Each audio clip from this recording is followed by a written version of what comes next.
Hi, I'm Emily.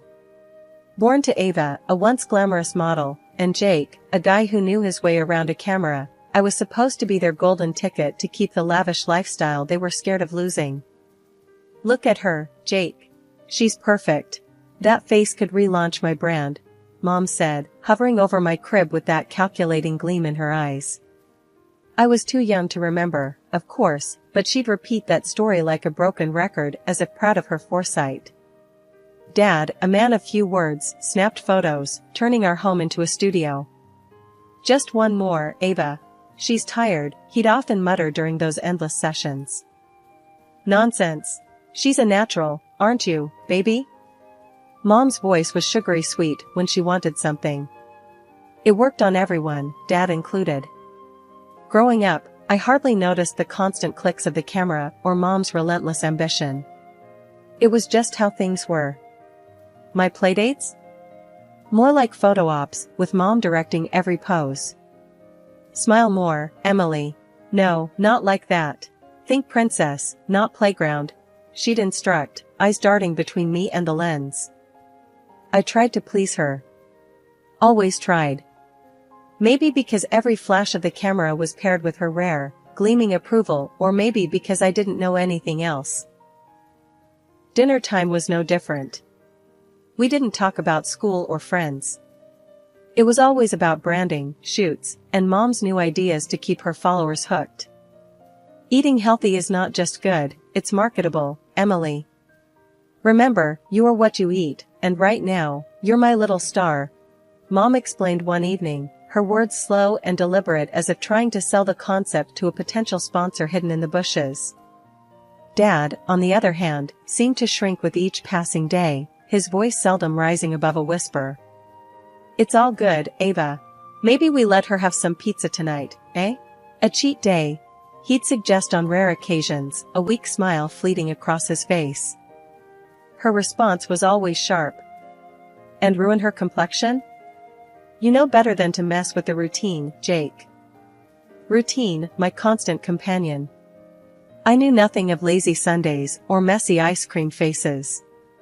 Everything was curated, my childhood laid out like a magazine spread. One night, I heard them arguing. Their voices, usually hushed around me, echoed through the halls. She's not just your ticket to fame, Ava. She's our daughter, not some prop. Dad's voice was tinged with frustration. Oh, grow up, Jake. We're not in some fairy tale. This is real life, and in real life, we capitalize on what we have. Emily is what we have. Mom shot back, her words slicing through any pretense of maternal warmth. I lay in bed, clutching my bear, Mr. Snuggles, trying to make sense of it all. The idea that I was more useful than loved wasn't new, but hearing it spelled out cracked something inside me. The next morning, things went back to normal. Mom was all smiles, pretending last night never happened. Dad avoided my eyes, his usual. Ready for your shoot, sweetheart? Mom chirped as she straightened my dress. Her hands felt cold, her smile too stretched. And so, we continued, the camera capturing smiles that never quite reached my eyes, in a house that felt more like a set every day.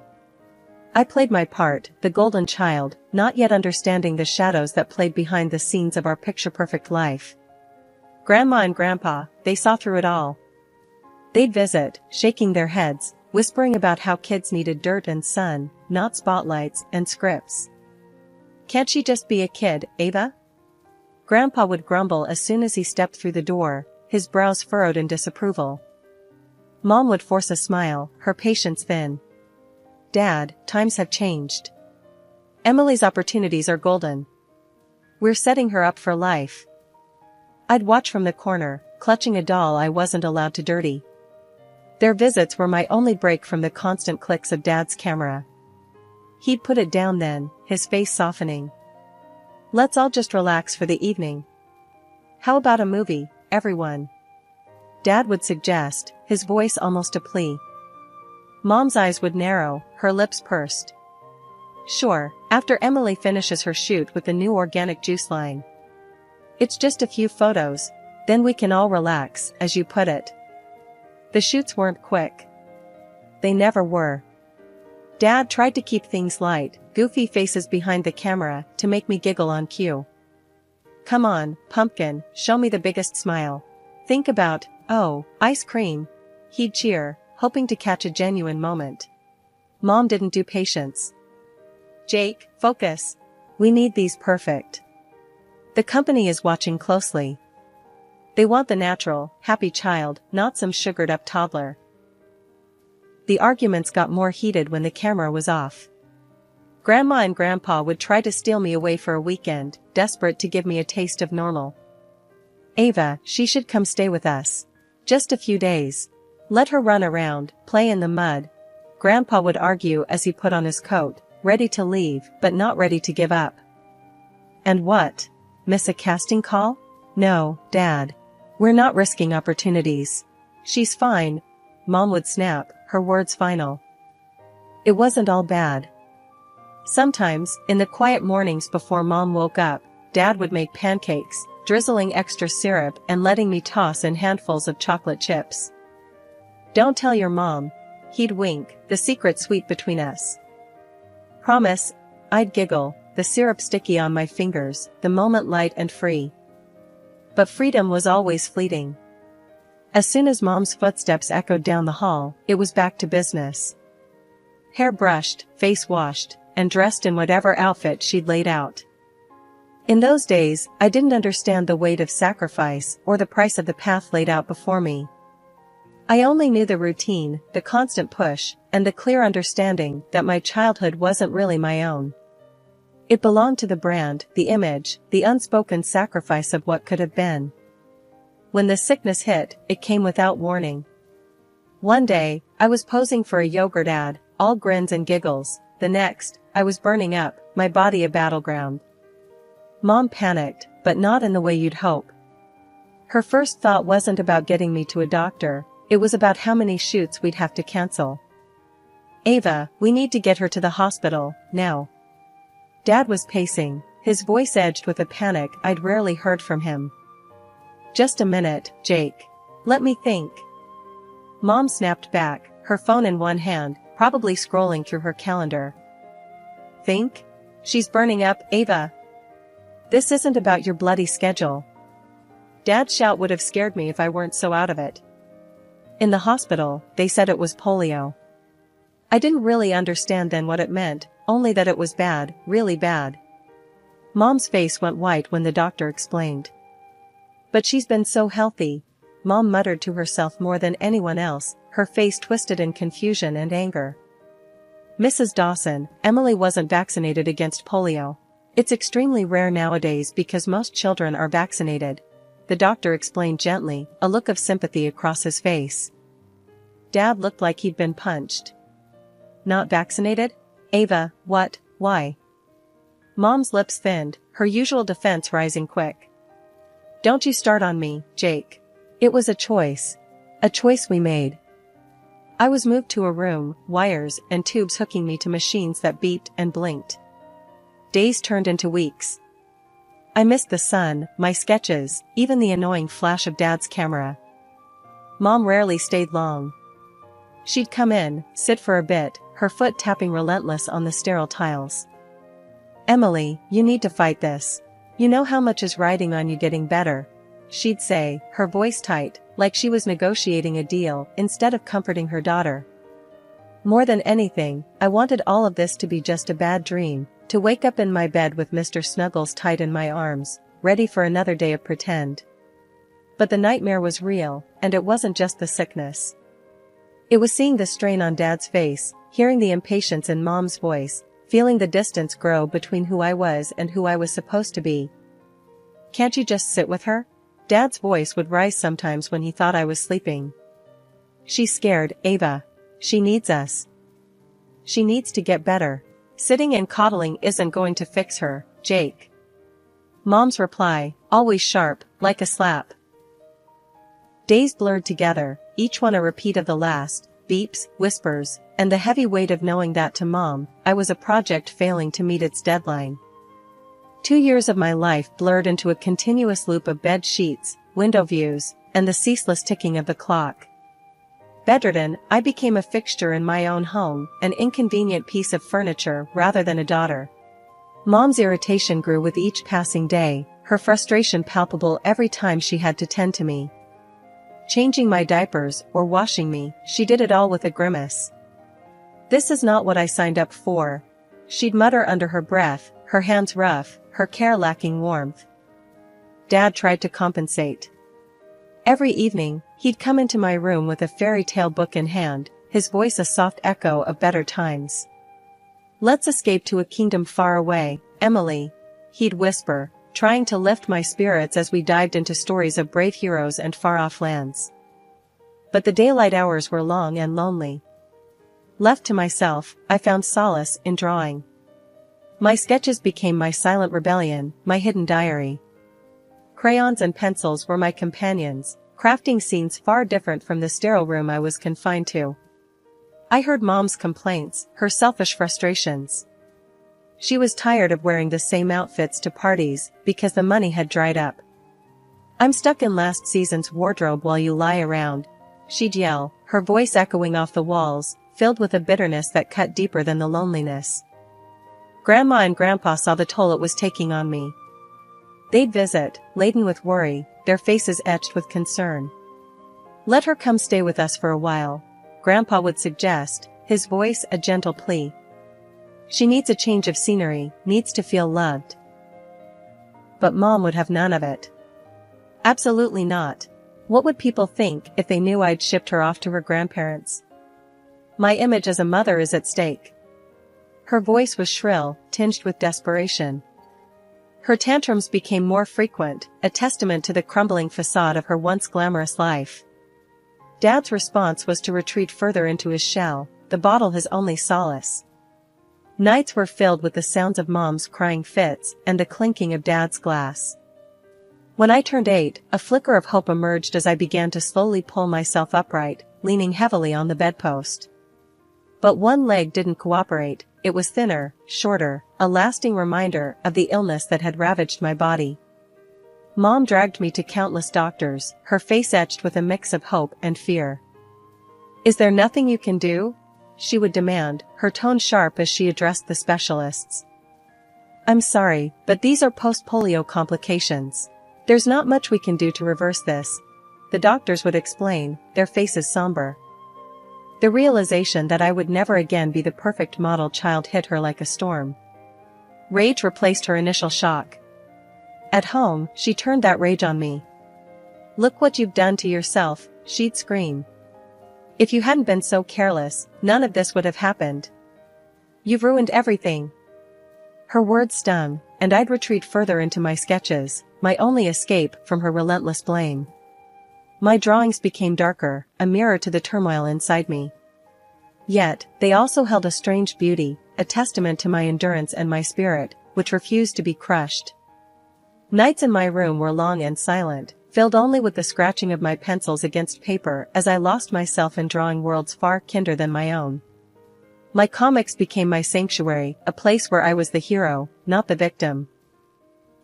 "Why do you even bother with that stuff?" Mom's harsh voice would slice through the quiet as she barged into my room. "It's not like it's going to get us back on track. You should be focusing on something useful." I learned to just nod, not trusting my voice.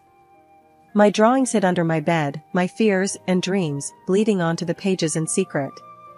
I had no friends to call, no schoolmates to lean on, my world was confined to these 4 walls.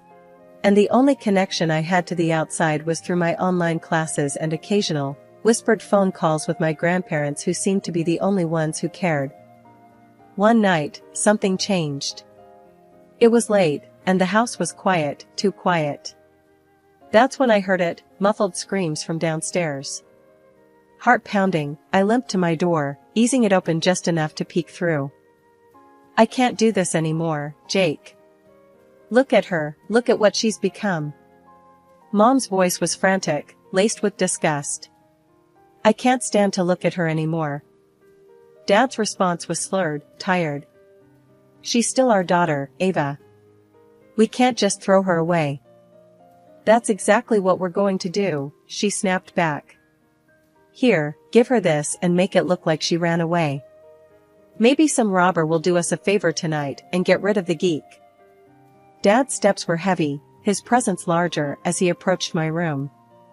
The door creaked open, and there he stood, a silhouette of the man he once was, his eyes sad, his breath heavy with alcohol.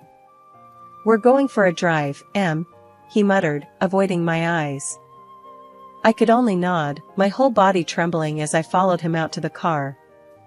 We ended up in a part of town that even nightmares would hesitate to visit. Dad stopped the car, and his next words were barely a whisper. "I'm so sorry, Emily. I don't know what else to do." He handed me the phone, his hands shaking. "Keep this with you. Please forgive me." Then he left, just like that. I stood there, alone, the cold biting through my thin pajamas. My hands clutched the phone like a lifeline as sounds of distant fights filled the air. But they made one mistake, they left the SIM card in the phone. Shaking, I dialed Grandpa's number. "Grandpa, please, you have to help me. I'm scared. I don't know where I am." "Hold on, Emily. We're coming. Just stay hidden and keep the phone on." Grandpa's voice was firm, a promise in the dark. I hid behind a trash can, my body shaking from fear and cold, waiting for what felt like an eternity. Every noise made my heart jump, every shadow a monster in the dim street light. Finally, headlights swept around the corner, and Grandpa's car came into view. They had never driven so fast, and never had I felt so relieved to see them. Grandpa and Grandma rushed out, their arms wide open. After they rescued me, Grandpa and Grandma drove straight to Mom and Dad's house. They were furious, their anger crackling through the air like electricity. I stayed in the car, but I could hear the raised voices even from the driveway. "You've gone too far this time, Ava." Grandpa's voice boomed. "Please don't tell anyone," Mom pleaded, her voice cracking with fear. "Think about what they'll do to us." Grandma was relentless. "You're not fit to be her mother. You're signing over custody, Ava. Today." And just like that, they secured my freedom. Mom signed the papers, her tears of fear a far cry from repentance. Dad was silent, his head bowed, the fight gone out of him. Life at Grandma and Grandpa's was peaceful. They had a small, cozy house with a big backyard and a garden that seemed enchanted, bursting with colors and life. Grandpa taught me how to plant flowers, his rough hands gentle on the earth. "Plants gotta be nurtured, Em. Just like people," he'd say, a smile tucked into his beard. Grandma was a whirlwind of love and baked goods. She always had a new recipe to try, and the kitchen was our laboratory. "Sugar fixes a lot of things, especially moods," she'd wink, passing me a spoonful of cookie dough. I started going to a regular school not long after moving in. I was nervous, limping distinctly, self-conscious about my leg. But to my surprise, the kids were kind. They didn't stare or whisper like I'd feared. Instead, they were curious, accepting. "Wanna play with us?" a girl named Lucy asked during recess one day. "Sure," I replied, a grin breaking over my face, surprised by the simplicity of the moment, how easy it felt to just be a kid among others. Art class became my refuge, where I truly flourished. Mr. Hernandez, the art teacher, noticed my talent right away. "You've got a real gift, Emily. Ever thought about showing your work to the world?" he encouraged. Taking his advice, I started posting my drawings online. It was just a few sketches at first, but soon, I had followers, a community of people who didn't just see the drawings, they saw me. They understood the stories I was telling through my art. Evenings at home were my favorite time. After dinner, we'd sit on the porch, Grandpa with his pipe and Grandma with her knitting, the day winding down around us like a soft blanket. "Life's good, isn't it?" Grandpa would ask, looking out at the garden bathed in twilight. "It's wonderful," I'd answer, leaning against Grandma, feeling safe and loved in a way I hadn't known was possible. At 19, life threw me into a new chapter, art school, with a scholarship that recognized my talents. The girl who once sketched in secret was now a known name in the online art community. Even my characters jumped off the pages, finding their way onto comic book covers and city walls as graffiti. Enrolling in art school was a dream realized. It was my chance to dive deeper, to explore the roots of artistic expression through classical training. "You're going to rock this, Emily," Grandpa said on the day I received my acceptance letter, his eyes gleaming with pride. "Yeah, kid, show 'em how it's done," Grandma added, always quick to throw in her fiery support. The campus was buzzing with creativity, a place pulsing with potential. My first day felt like stepping into a larger world, one I was eager to explore and influence. Studying was intense, but fulfilling. I absorbed techniques and histories that made my work richer, more grounded. My professors encouraged experimentation, leading me to blend traditional methods with my unique style. "You have a rare gift, Emily. Your perspective is refreshing," Professor Ames noted during a critique, his words bolstering my confidence. Parallel to my studies, I organized an exhibition of my paintings. It wasn't just an exhibition, it was a narrative display, telling stories of overcoming and becoming. "Each piece tells a story, doesn't it?" a visitor remarked during the opening night, her eyes tracing the lines of my largest canvas. "Absolutely. Each stroke has a part of my journey," I explained, finding joy in sharing my vision. The local media caught wind of my story, intrigued by the artist who conquered personal and physical challenges to create. They filmed reports at the exhibition, interviewing me about my work and life. "Emily Dawson isn't just an artist, she's a phenomenon," one reporter said as the camera light blinked red. I walked through the exhibition, my special shoes, and sometimes a cane aiding my steps. I wasn't hiding my limp, I was owning it. "You turn adversity into art," an art enthusiast commented, pointing at my cane, which I'd painted in bright colors. Photos of me appeared in fashion magazines again, a full-circle moment. But this time, I posed because I wanted to, each photo a testament to my agency and artistry. "She redefines beauty," read the caption under a photo of me, my painted cane in hand, standing boldly beside one of my vibrant murals. By the time I finished my degree, I wasn't just a graduate with honors, I was a symbol of perseverance, a living canvas of my own making. And as I walked across the stage to receive my diploma, cane in hand, the applause wasn't just for my academic achievement but for the journey that brought me there. The art gallery buzzed with chatter and the click of cameras, the air electric with admiration for the work lining the walls. I mingled with guests, my heart swollen with pride and nerves. It was a big day, the culmination of years of hard work and passion. The space was filled with my paintings, each piece a chapter of my life, a battle fought and won. Out of nowhere, the atmosphere shifted. My heart stopped for a second when I saw them, my parents. They have changed a lot. Dad looked worn, more lines on his face, his eyes dimmer. Mom's beauty disappeared, revealing her true self. I watched, frozen, as Mom made her way to the reporters who were filming. With the flair of someone used to the spotlight, she announced loudly, "I'm Emily's mother, and I'm just so overwhelmed with pride for what she's accomplished." The camera swung to her, eating up her performance. She's always been incredibly talented, and seeing all she's achieved, it's a mother's dream come true. I couldn't take it. My body moved on its own, fueled by a mix of anger and disbelief. "No," I interrupted sharply, my voice slicing through the murmurs of the crowd. "I owe everything to my grandparents. They are the reason I am who I am today." Away from the prying eyes and lenses of the media, I pulled my parents aside, my heart hammering against my ribs. Mom's act dropped as soon as we were out of earshot, her eyes cold and calculating. "Emily, darling, we need your help," she began, the sweetness in her voice sickening.